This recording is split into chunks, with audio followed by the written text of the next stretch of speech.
Selamat pagi pemirsa, Lingkar Pagi edisi Selasa 18 Maret 2025 kembali hadir menemani Anda. Beragam berita aktual dan terpercaya akan kami hadirkan dalam 30 menit ke depan. Bersama saya Anita Nawang, berikut Lingkar Pagi selengkapnya.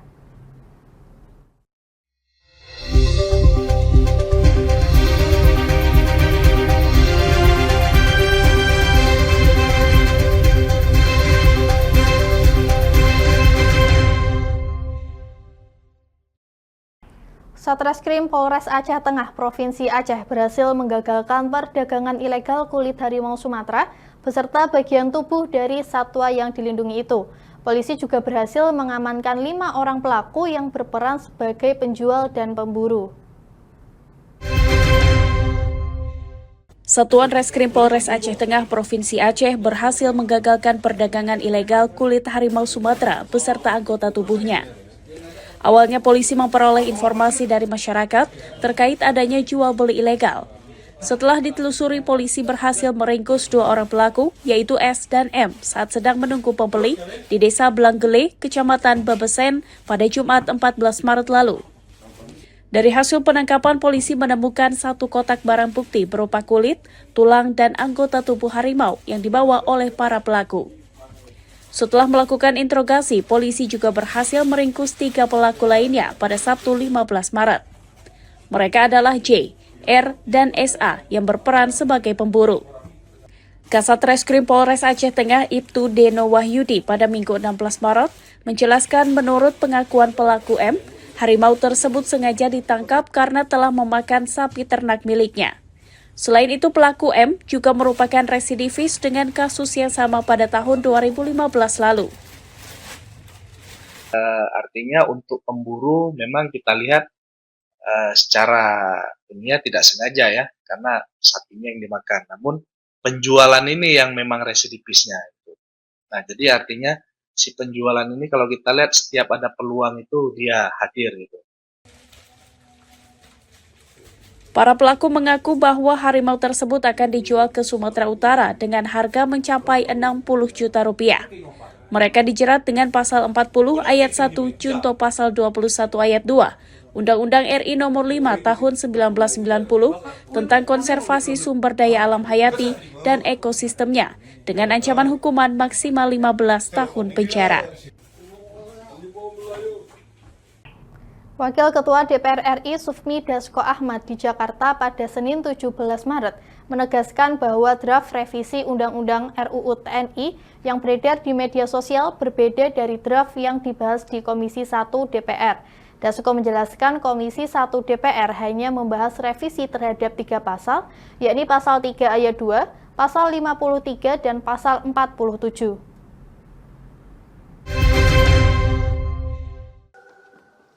Wakil Ketua DPR RI Sufmi Dasko Ahmad menegaskan draft revisi Undang-Undang RUU TNI yang beredar di media sosial berbeda dari draft yang dibahas di Komisi 1 DPR RI. Dasko menjelaskan Komisi 1 DPR RI hanya membahas 3 revisi pasal, yakni Pasal 3 terkait kebijakan dan strategi pertahanan, Pasal 53 terkait batas usia pensiun prajurit TNI, dan Pasal 47 terkait pengaturan peran prajurit TNI di kementerian lembaga lain. Dasko juga membantah soal rapat revisi Undang-Undang TNI di Hotel Fairmont Jakarta beberapa waktu lalu karena alasan dikebut. Dia mengatakan revisi undang-undang tersebut sudah dibahas sejak lama. Selain itu, Komisi 1 DPR RI juga sudah mengundang berbagai pihak untuk menyerap aspirasi terkait RUU TNI. Dalam revisi Undang-Undang TNI itu hanya ada 3 pasal, yaitu Pasal 3, Pasal 53, dan Pasal 47. Jadi nggak ada pasal-pasal lain yang kemudian di draft yang beredar di media sosial itu saya lihat banyak sekali. Dan kemudian kalaupun ada pasal-pasal yang sama yang kita sampaikan itu juga isinya sangat jauh berbeda. Di sisi lain, dia mengungkapkan rapat di Hotel Fairmont Jakarta rencananya digelar selama 4 hari. Namun karena adanya kebijakan efisiensi, rapat tersebut dipersingkat menjadi 2 hari. Perbaikan sejumlah jalur alternatif mudik yang melintas di Kabupaten Purworejo, Jawa Tengah mulai dikebut. Ruas jalan yang menjadi fokus perbaikan mulai dari jalur Pendowo Jenar, Purwodadi Watukuro, dan juga Gesing yang menjadi jalur menuju Jalan Dendels penghubung Yogyakarta dan Purworejo.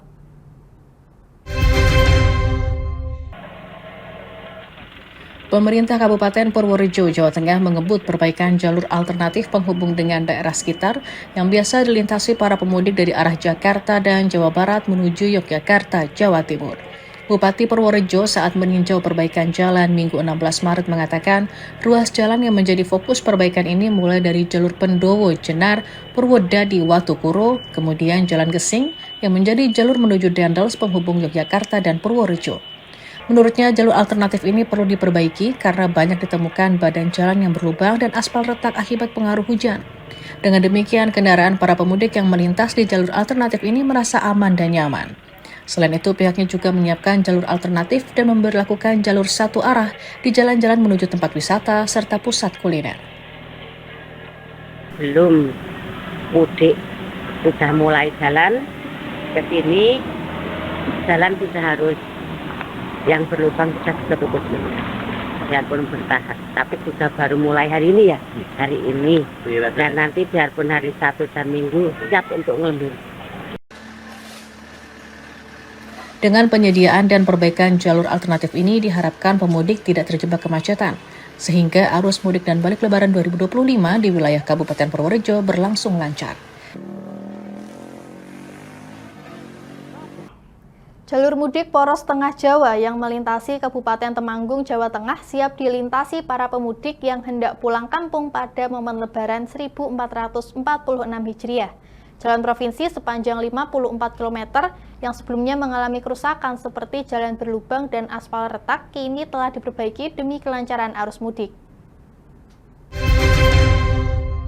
Berbagai persiapan jalur mudik telah dilakukan Bina Marga Jawa Tengah demi kelancaran arus mudik Lebaran tahun ini.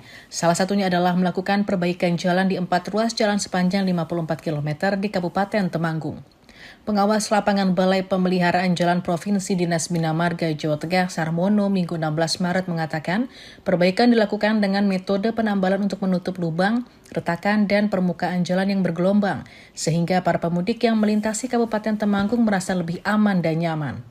Untuk mengantisipasi jalan yang berlubang kembali akibat masih tingginya curah hujan, pihaknya juga menyiagakan petugas di sepanjang jalur mudik guna melakukan penambalan segera.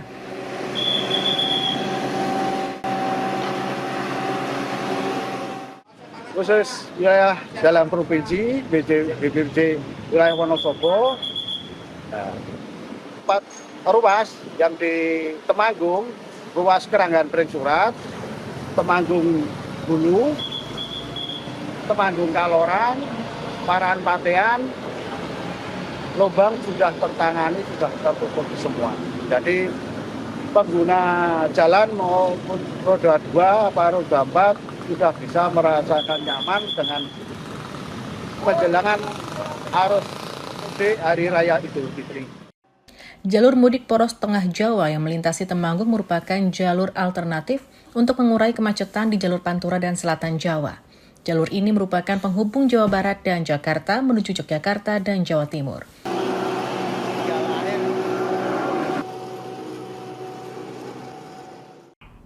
Pemirsa, kami akan kembali lagi usai jeda berikut ini. Tetaplah bersama kami.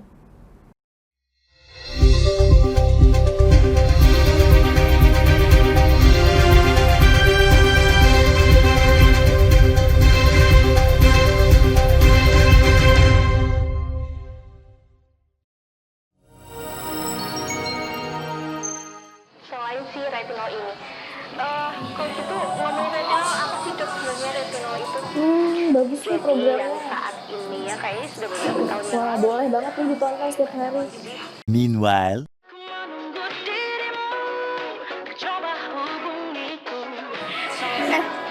Kamu lagi nonton apa sih dari tadi kok apem-apem mulu?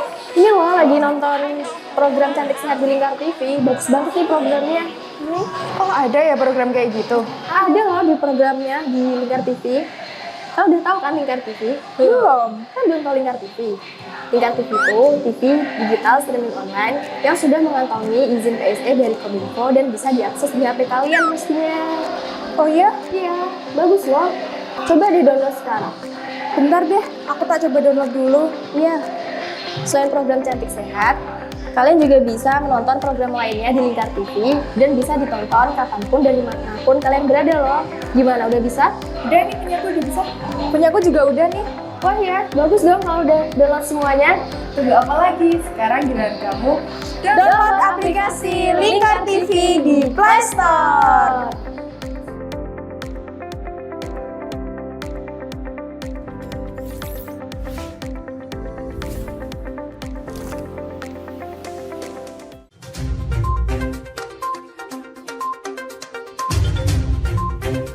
Merangkum semua peristiwa sebagai berita yang penuh fakta.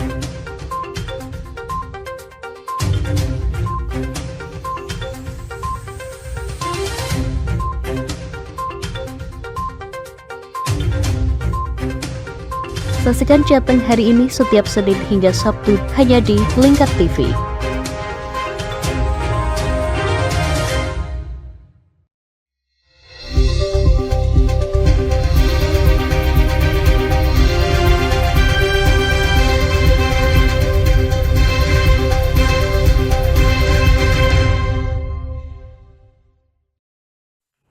Jelang arus mudik, Pelabuhan Ahmad Yani di Kota Ternate, Maluku Utara pada Minggu sore mulai dipadati oleh penumpang.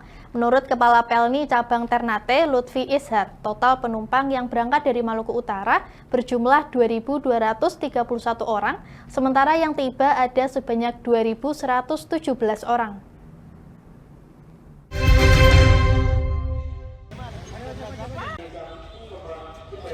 Pelabuhan Ahmad Yani di Kota Ternate, Provinsi Maluku Utara pada Minggu sore 16 Maret mulai dipadati para penumpang, baik yang tiba maupun berangkat meninggalkan Kota Ternate. Kepala Pelni Cabang Ternate, Lutfi Ishar menyebut bahwa pada hari ke-16 Ramadan ini, aktivitas penumpang di Pelabuhan Ahmad Yani di Kota Ternate mulai meningkat. Dia mengatakan pada hari tersebut ada 2 kapal Pelni yang bersandar di Pelabuhan Ahmad Yani dengan total keseluruhan membawa sebanyak 1.017 penumpang. Sementara penumpang yang berangkat meninggalkan Pelabuhan Ternate mencapai 1.300 orang. Angka tersebut naik jika dibandingkan hari normal yang rata-rata hanya kedatangan 500 penumpang dan memberangkatkan 800 penumpang per hari. Jadi kami perkirakan itu terjadi puncak arus mudik itu yaitu tanggal 18 dengan KM 30 dan KM Sinabung tanggal 23 Maret. Yang tiba dan berangkat dari sini yaitu tanggal 23 Maret tujuan Bitung sampai dengan Surabaya. Dia menambahkan untuk arus mudik tahun ini PT Pelni menyiapkan sebanyak 7 unit kapal khususnya pelayaran dari dan ke Pelabuhan Ahmad Yani di Kota Ternate. Dari 7 unit kapal tersebut, 2 unit diantaranya adalah kapal perintis.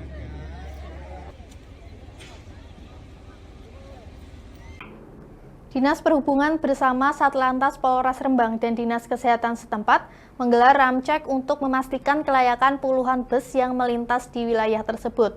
Kegiatan ini bertujuan untuk menjamin keselamatan penumpang dan meminimalisir risiko kecelakaan di jalan.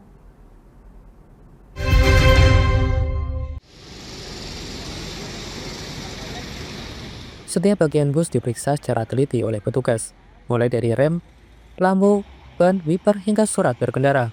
Selain itu, kesehatan sopir dan karnet juga menjadi fokus utama, sehingga dapat dipastikan bahwa mereka dalam kondisi prima untuk berkendara. Raidianto, Sekretaris Dinas Perhubungan Kabupaten Rembang menekankan pentingnya kegiatan ini.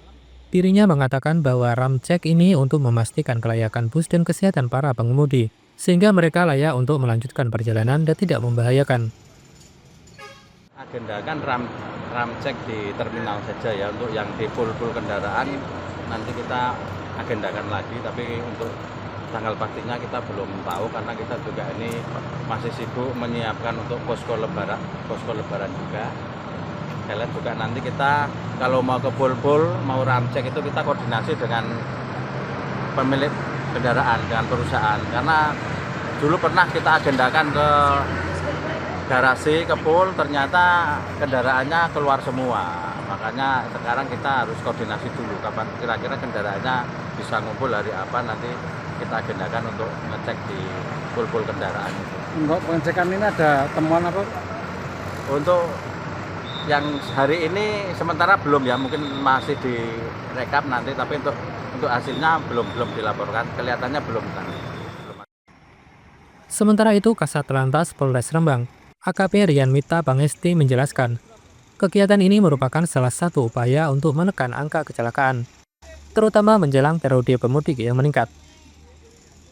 Seperti tadi yang disampaikan oleh Pak Sekjen, terkait kegiatan hari ini adalah kegiatan ramcek di mana dilibatkan beberapa instansi terkait seperti dari kepolisian, dari Dishub, kemudian kesehatan, kemudian dari rekan-rekan jasa harja untuk mengecek kelayakan kendaraan yang melintas di Kabupaten Lembang khususnya, serta pengecekan kesehatan bagi para pengemudi sehingga dapat dipastikan untuk kendaraan yang melintas di wilayah Kabupaten Rembang ini dalam kondisi layak jalan, baik secara perlengkapan maupun surat-surat, dan kondisi pengemudinya juga nyatakan sehat. Sehingga harapannya, seperti tadi disampaikan, angka kecelakaan lalu lintas itu dapat ditekan dan fatalitas korban kecelakaan juga dapat berkurang. Selain itu, untuk mendekati operasi ketepat saat ini, harapannya juga seperti itu ketika ada lonjakan arus mudik maupun balik nantinya, tetap berjaga Kamsel-Timcar Lantas di wilayah Kabupaten Rembang dengan dilaksanakannya kegiatan ramcek ini, yang nanti selain di terminal juga akan dilaksanakan di BOO. Seperti itu. Dari Rembang, Vicky Rio, Lingkar TV melaporkan. PT Industri Kereta Api Persero atau PT Inka melakukan uji coba kereta rel listrik atau KRL Jabodetabek hasil produksinya di lintas Solo, Yogyakarta. Senior Manajer Humas dan Kantor Perwakilan PT Inka, Nur Aisyah, menjelaskan bahwa pengujian itu menggandeng sejumlah pihak eksternal guna memastikan KRL layak jalan. PT Inka mengirimkan satu rangkaian kereta api rel listrik ke Solo untuk menjalani tes jalan di jalur KRL Solo Yogyakarta. KRL tersebut merupakan pesanan dari Kereta Komuter Indonesia yang rencananya akan digunakan untuk wilayah Jabodetabek. Pengiriman untuk tes jalan tersebut dilakukan secara bertahap dari total 16 trainset. Satu trainset terdiri atas 12 gerbong kereta, sebelum diserah terimakan kepada PT KCI pada bulan September mendatang. Senior Manajer Humas dari Kantor Perwakilan PT Inka, Nur Aisyah, Minggu 16 Maret mengatakan, jalur Solo Yogyakarta dipilih karena faktor lokasi yang dekat, serta KRL bisa dipacu dengan kecepatan penuh yakni 120 km per jam. Pengujian ini juga menggandeng sejumlah pihak eksternal guna memastikan KRL tersebut layak jalan. Ya, yang dikirim motornya kan satu transit ya. Satu transit itu dikirim uji coba. Tahap 1 tanggal 16 6 kereta, tahap 2 tanggal 17 6 kereta. Nanti setiba di sana tanggal 17 mungkin malam atau 18 pagi sudah dimulai untuk kopel 6 dengan 6 sehingga menjadi satu transit yang isinya 12. Total transit ya, total transit yang dipesan di kami 16. Setelah tes tersebut dijadwalkan, KRL tersebut menjalani tes uji lintas di Jabodetabek sesuai dengan Peraturan Menhub Nomor 49 Tahun 2023 tentang standar tata cara pengujian dan sertifikasi kelaikan KA kecepatan normal dengan penggerak sendiri. Hal tersebut sebagai syarat mutlak kelayakan sarana KRL untuk beroperasi.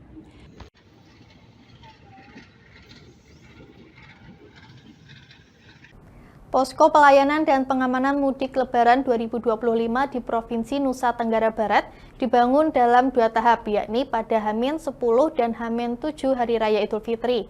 Kepala Dinas Perhubungan NTB, lalu Muhammad Fauzal, mengatakan bahwa pos layanan di pintu masuk daerah bakal lebih dulu dibangun untuk memantau pergerakan arus mudik.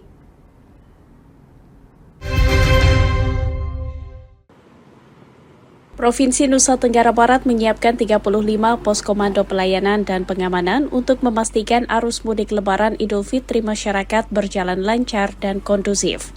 Seluruh pos akan dibangun dalam 2 tahap, yakni pada H-10 khusus pos layanan pada pintu masuk daerah, seperti di bandara dan pelabuhan, serta pada H-7 untuk pos layanan umum di pusat-pusat konsentrasi masyarakat hingga jalur menuju kawasan wisata. Kepala Dinas Perhubungan Provinsi NTB lalu Muhammad Fauzal saat mengikuti safari Ramadan di Lombok Tengah pada Minggu 16 Maret memaparkan bahwa pihaknya juga siap menyambut lonjakan arus mudik dan telah memastikan operasional seluruh armada laut, darat, dan udara melalui rem cek atau uji kelayakan. Kalau pos layanan untuk moda itu kita akan mulai H-10. Besok berarti? Kapan H-10? Oh, minggu depan. Iya, minggu depan kita mulai. Persiapan armada gimana? Armada ada peningkatan sudah di existing sudah siap semua. Kecuali misalnya ada lonjakan booking, lonjakan kebutuhan, kita sudah meminta ada beberapa airline untuk bersiap membuat rute-rute tertentu. Rekayasa arus juga diberlakukan pada 7 titik lokasi yang diprediksi akan terjadi peningkatan konsentrasi masyarakat mulai H-3 Lebaran Idul Fitri nanti. Pemirsa, kami akan kembali lagi usai jeda berikut ini. Tetaplah bersama kami.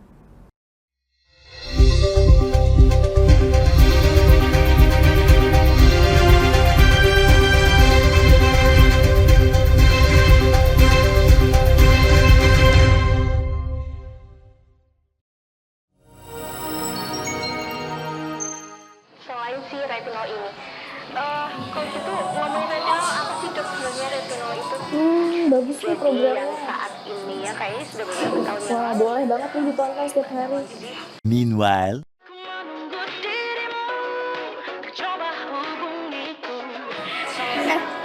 Kamu lagi nonton apa sih dari tadi kok apem-apem mulu? Ini loh lagi nonton program Cantik Sehat di Lingkar TV. Bagus banget nih programnya. Oh, ada ya program kayak gitu? Ada loh di programnya di Lingkar TV. Kamu udah tahu kan Lingkar TV? Belum. Kan belum tahu Lingkar TV.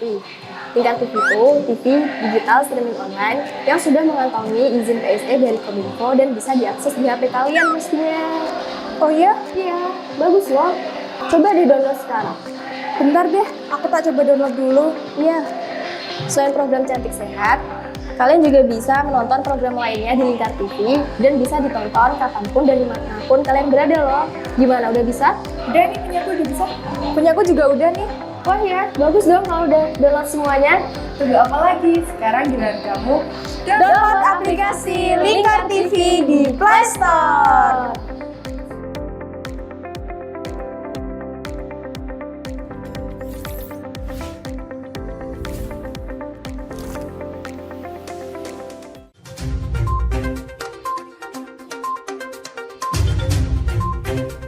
Berangkum semua peristiwa sebagai berita yang penuh fakta.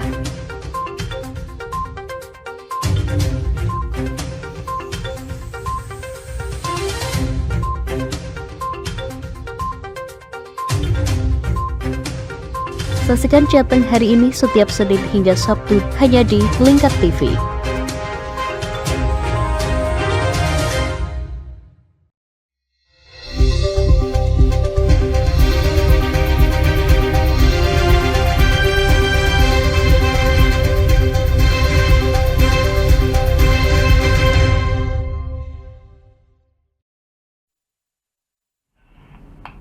Memasuki pertengahan bulan Ramadan, harga sayur mayur di pasar tradisional Boja, Kabupaten Kendal cenderung stabil. Meskipun beberapa komoditas ada yang mengalami penurunan seperti cabai rawit, di mana biasanya mencapai Rp100.000 per kilogram, kali ini turun menjadi Rp80.000 per kilogram.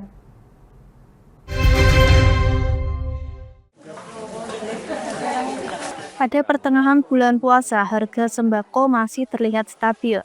Ada beberapa komoditas mengalami penurunan harga, namun ada juga yang mengalami kenaikan. Pedagang sayur di Pasar Boja Kendal, Tianah, mengatakan sejumlah harga sayuran masih terjangkau oleh masyarakat. Harga sayur mayur cenderung stabil, namun ada pula yang tidak stabil seperti cabai rawit galak, yang tadinya Rp100.000 kini turun di harga Rp80.000 per kilogramnya. Untuk harga cabai rawit merah yang sebelumnya Rp90.000 turun menjadi Rp8.000 per kilogram. Sementara cabai merah naik dari Rp25.000 menjadi Rp30.000 per kilogram. Bawang merah dari harga Rp40.000 naik menjadi Rp45.000 per kilogram. Sedangkan bawang putih dari harga Rp36.000 naik menjadi Rp37.000. Lalu untuk telur ayam turun dari harga Rp30.000 menjadi Rp25.000 per kilogram. Ya, cabai galak itu berapa? Iya, 80. 80. Sebelumnya berapa, Bu? 80 biasanya iki lagi turun. Nah, biasanya kan 100, yeah. 90. Sekarang 80. 80. Sebelumnya 75. Sebelumnya 90. Berarti malah turun ini turun, ya? Turun. Oh, merah, Bu. Kalau cabai merah Kalau cabai merah 30-an. 30 sebelumnya? Sebelumnya 25. Kalau telur, Bu? Kalau telur sekarang turun. Dari berapa ke berapa? Dari 30. Sekarang? Terus 28. Terus sekarang anjlok jelek 25. Kalau bawang merah, Bu? Bawang merah atau bawang putih? Kalau berambang merah naik. Dari berapa ke berapa, Bu? Dari berapa, Mbak Cu? Dari harga 35, 40, sekarang 45. 45. Kalau bawang putih? Kalau bawang putih 36. Sekarang 37. Oh, sekarang 37. Iya. Listiawati, pedagang sayuran, mengatakan untuk harga sayur mayur cenderung stabil, hanya beberapa jenis sayuran yang naik seperti kacang panjang dari harga Rp8.000 naik menjadi Rp10.000. Kacang panjang berapa? Kacang panjang 10.000. Sebelumnya berapa? Sebelumnya 8.000. Terus? Kol? Kolnya biasa maksimal. Berapa? 6.000. 6.000. Ya, 6.000. Seperti tomat ya 6.000. Wortel? Wortel 6.000, Pak. 6.000. Ya. Tomat? Tomat juga 6.000. Nggak ada kenaikan? Ada. Seperti terong, pari? Terong 10.000. Kentang nggak naik nggak? Kentang nggak punya. Oh, nggak punya. Dengan kondisi harga yang relatif stabil dan beberapa komoditas mengalami penurunan, pembeli di pasar tradisional masih dapat memenuhi kebutuhan dengan harga terjangkau. Hingga saat ini, pasokan sayur mayur dan bahan pokok masih lancar tanpa ada kelangkaan barang. Pedagang memperkirakan harga komoditas masih bisa berubah menjelang Lebaran nanti. Dari Kendal, Jawa Tengah, Wahyudi, Lingkar TV melaporkan. Bupati Kudus Samani Intakoris melakukan peninjauan ke tempat pembuangan akhir TPA Tlogorejo yang mengalami penumpukan sampah. Untuk menangani permasalahan tersebut, pemerintah Kabupaten Kudus sedang mengkaji teknologi refuse derivative atau RDF.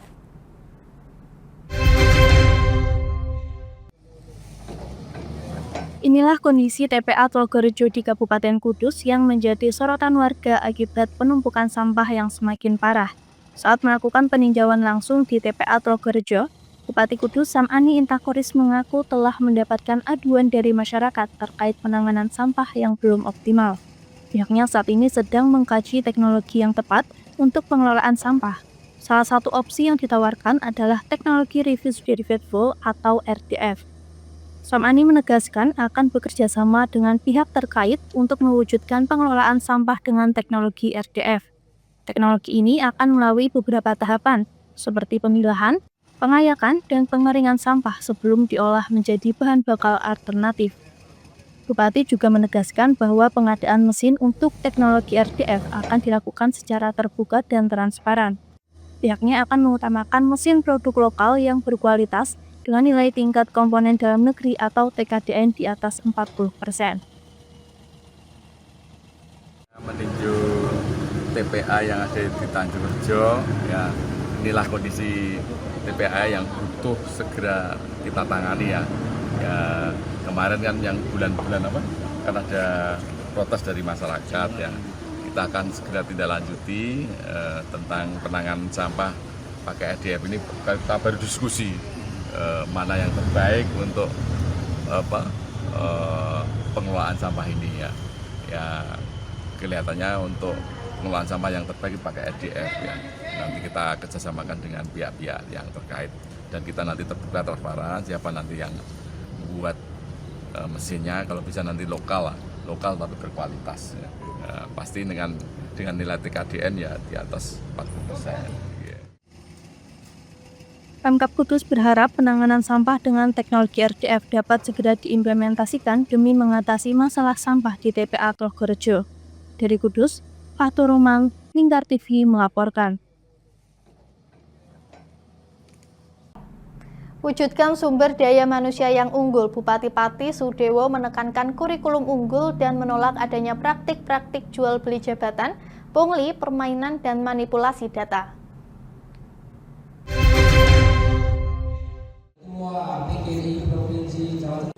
Keseriusan Bupati Pati Sudewo dalam meningkatkan sumber daya manusia di Kabupaten Pati diwujudkan dalam kebijakannya di dunia pendidikan untuk menggunakan kurikulum unggulan.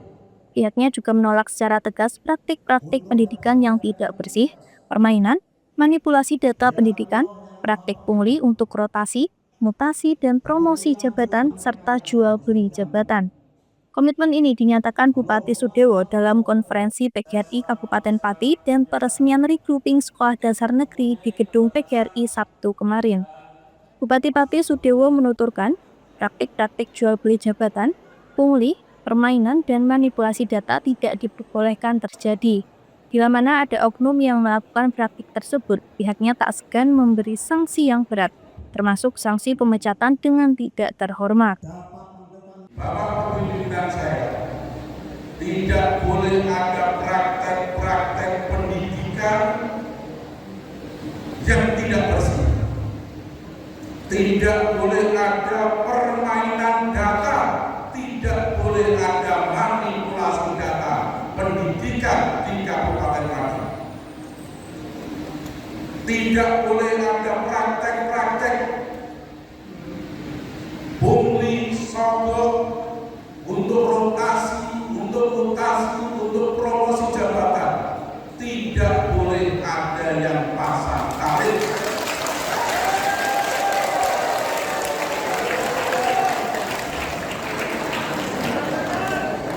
Rotasi, mutasi, promosi di dunia pendidikan, di level apapun, tidak boleh ada praktek-praktek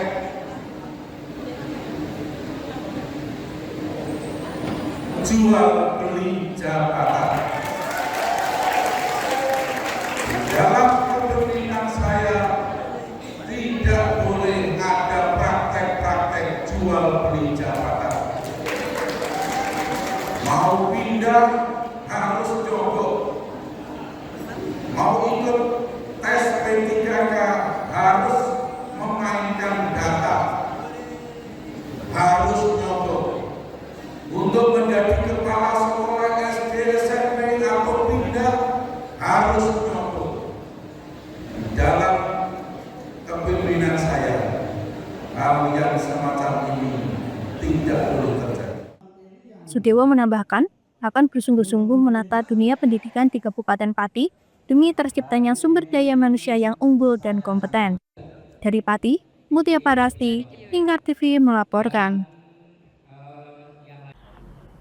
Kawasan Sirkuit Internasional Mandalika di Lombok Tengah, Nusa Tenggara Barat ditutup untuk aktivitas balap kendaraan selama Ramadan. Namun sirkuit tersebut tetap dibuka untuk wisata rekreasi secara gratis bagi masyarakat yang ingin melakukan aktivitas ngabuburit atau menunggu waktu jelang berbuka puasa. Tak hanya mendapat kesempatan gratis, pengunjung bahkan diberikan takjil atau makanan untuk berbuka puasa.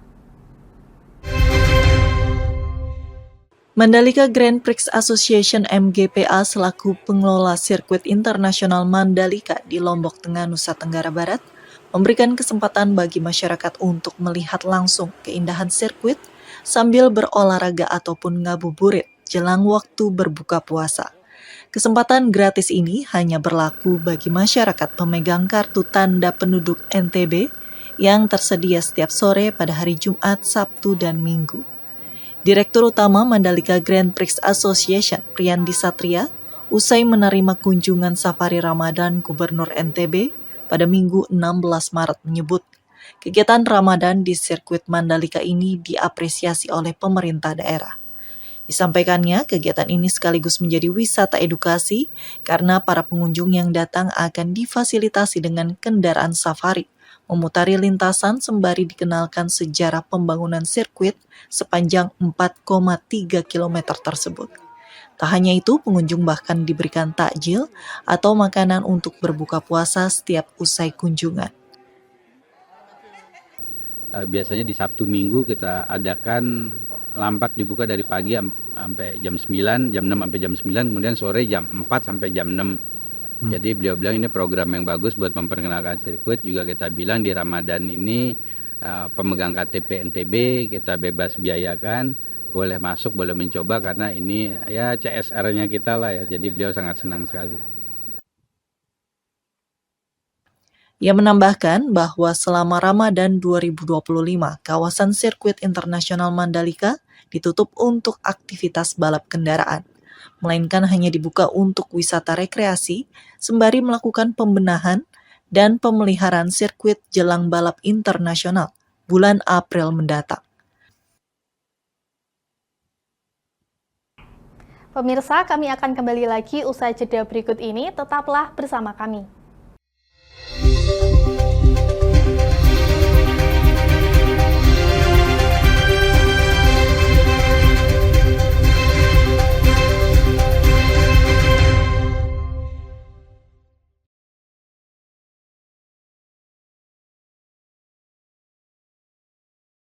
Kalau gitu ngomong retinol apa sih dok sebenarnya retinol itu? Bagus nih programnya. Saat ini ya kayaknya sudah beberapa tahun yang Wah, boleh banget nih ditonton setiap hari. Meanwhile,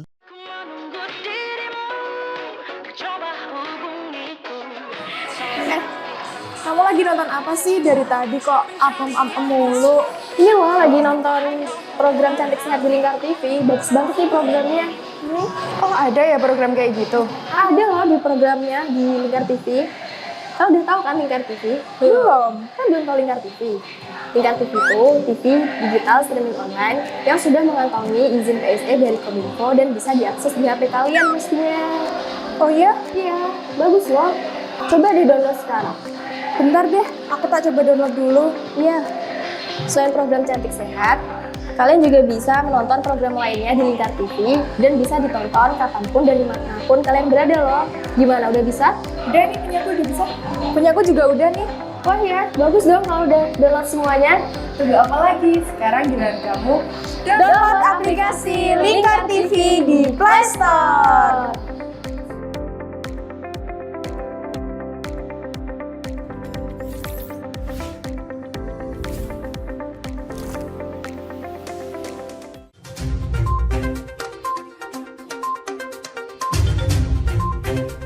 Merangkum semua peristiwa sebagai berita yang penuh fakta.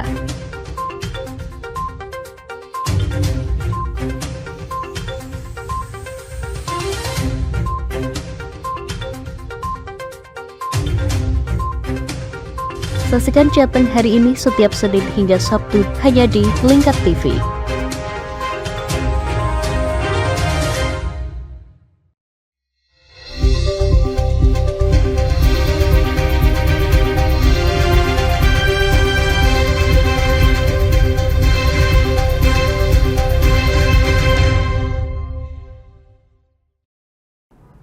Peringatan Nuzulul Quran 17 Ramadan 1446 Hijriah menjadi momentum untuk mempererat kebersamaan dan berdoa demi keselamatan serta kesejahteraan daerah. Selain itu, melalui safari Ramadan yang telah berlangsung selama 2 pekan, Pemkab Kendal berkomitmen untuk merealisasikan aspirasi warga, diantaranya perbaikan infrastruktur dan normalisasi sungai.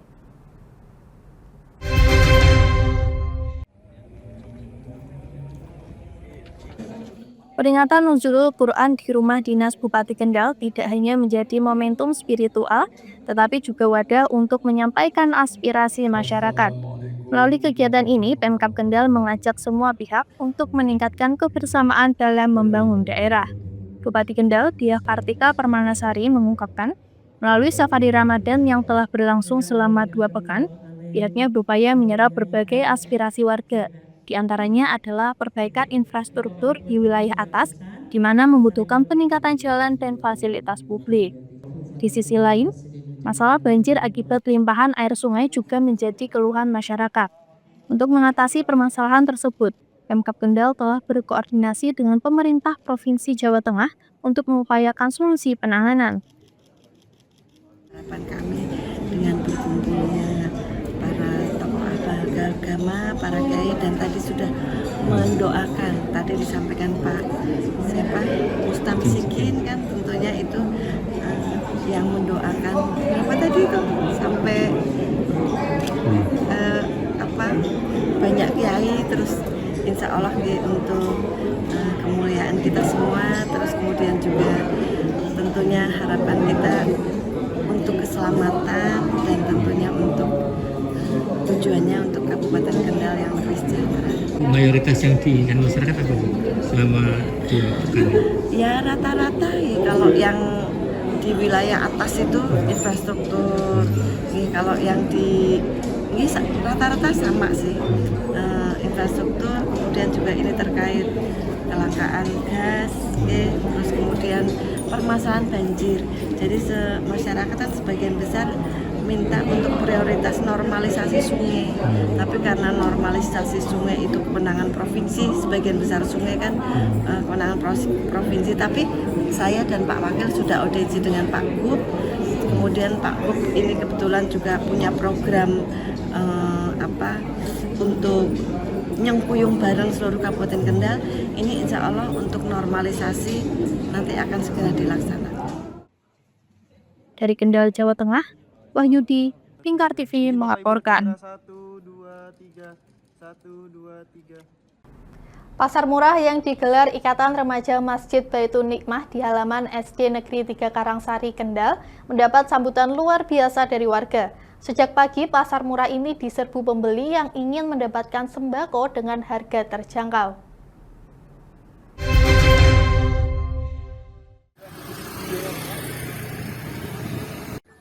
Pasar murah ini menyediakan berbagai kebutuhan pokok dengan harga di bawah pasar, seperti beras 2,5 kg seharga Rp30.000, minyak goreng 1 liter mulai dari Rp13.000, dan gula pasir kemasan seharga Rp16.000. Selain itu, paket sembako senilai Rp100.000 dijual hanya Rp50.000, sehingga menjadi rebutan warga.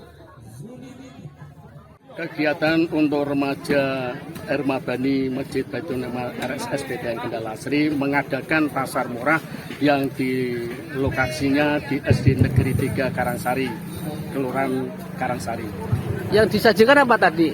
Yang disajikan adalah sembako murah yang terdiri dari beras 2,5 kg, 1 kg gula pasir, 1 liter minyak goreng, 1 sirup. Sembako dijual dengan harga berapa? Seharga 50 satu paket, 50.000. Ya. Kalau di pasaran 100.000, tapi dijual di pasar murah ini 50.000. Terus yang lain selain sembako? Selain sembako, barang pakaian pantas pakai dan macam-macam ini, tapi harganya lebih murah dibandingkan di pasar. Tak hanya sembako, pakaian pantas pakai juga dijual dengan harga terjangkau. Harga awal Rp10.000 untuk 3 potong pakaian, namun diobral lagi menjadi Rp10.000 dapat 10 hingga 15 potong.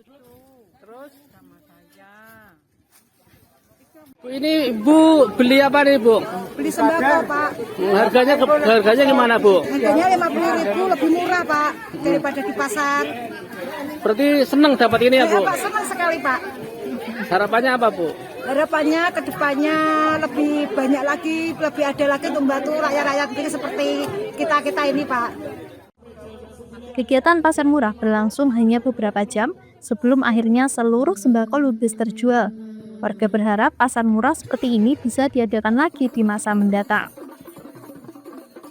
Ini pakaian-pakaian kelihatannya masih baru, itu dari mana nih Mas? Untuk pakaian-pakaian pantas pakai ini asalnya dari RSS Langenharjo. Jadi memang disediakan untuk sedekah warga Karangsari atau tempatnya di SD 3 Karangsari. Tadi dijual dengan harga berapa ini? Awal mula dijual dari harga 10.000 dapat 3 pieces. Terus kemudian 10.000 dapat 5. Terus 10.000 dapat 1. Ini karena sudah obral 10.000 dapat 5. Dari Kendal, Jawa Tengah, Wahyudi, Lingkar TV melaporkan. Berbagi kebaikan di bulan Ramadan, tim Alvin Audio menggelar aksi bagi takjil di Jalan Raya Kayan Sukolilo, Kabupaten Pati. Aksi ini sebagai bentuk kepedulian terhadap masyarakat luas.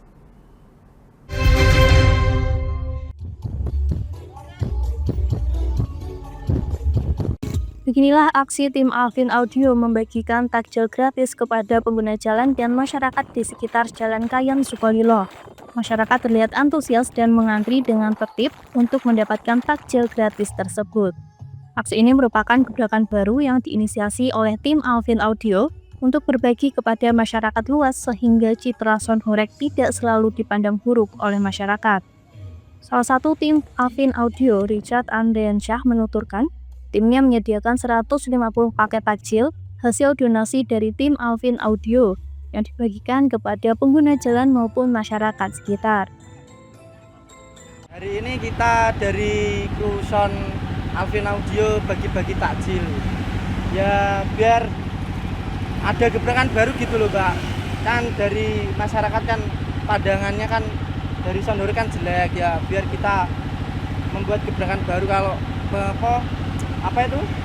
Kalau Sonhorek itu bisa membuat gebrakan baru buat masyarakat, bagi-bagi takjil. Jadi kita kumpul dana itu dari teman-teman sendiri. Biar bisa dipandang baik lah, biar bisa dicontoh orang-orang, biar bisa berbagi kepada masyarakat. Mas, ke depan mau ada acara seperti ini serupa seperti lagi ya? Iya. Ya, nanti tahun depan lagi. Gebrakan perdana ini diharapkan dapat terus terselenggara untuk menebar kebaikan dan manfaat kepada masyarakat luas. Dari Pati, Mutia Parasti, Lingkar TV melaporkan.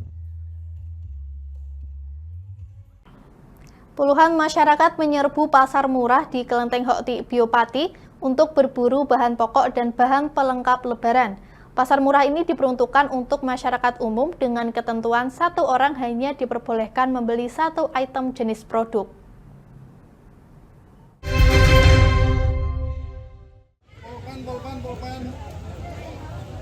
Beginilah antrian panjang warga yang berburu bahan pokok dan bahan pelengkap lebaran di pasar murah yang digelar di Kelenteng Hokti Biopati pada Minggu 17 Maret kemarin.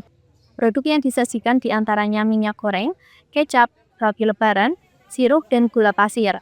Untuk harga yang ditawarkan pun memiliki selisih yang cukup signifikan, bahkan hingga 30%.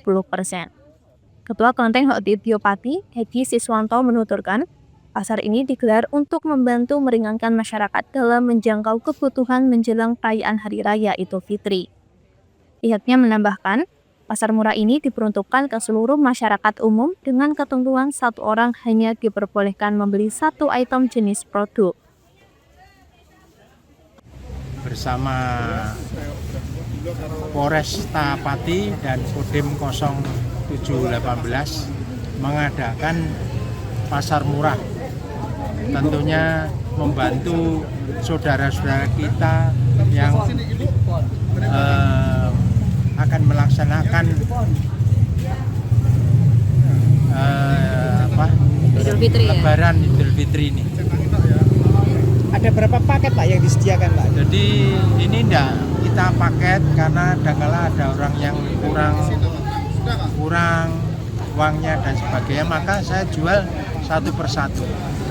Ini kita ada gula, ada 1 ton. Nanti kalau tidak habis kita hari Selasa mau dijual. Pak, ini berapa hari Pak? Ini 1 hari aja. Salah satu pembeli ini yang mengaku terbantu dalam mencukupi kebutuhan pokok, terlebih di saat mendekati Idul Fitri. Ia pun berharap pasar murah ini dapat kembali digelar. Bisa ada kiri, ada tempe, ada minyak. Kalau dari harga sama di pasaran sama supermarket gimana, Mbak? Lebih murah di sini. Selisih berapa ribu? Selisihnya berapa? Selisihnya sampai 5.000. Dari Pati, Mutia Parasti, Lingkar TV melaporkan. Pemirsa, Lingkar Pagi berakhir sampai di sini. Jangan lupa saksikan Lingkar Siang setiap hari Senin hingga Sabtu hanya di Lingkar TV pukul 13 waktu Indonesia Barat. Saya Anita Nawang mewakili kru yang bertugas pamit undur diri. Selamat pagi dan sampai jumpa.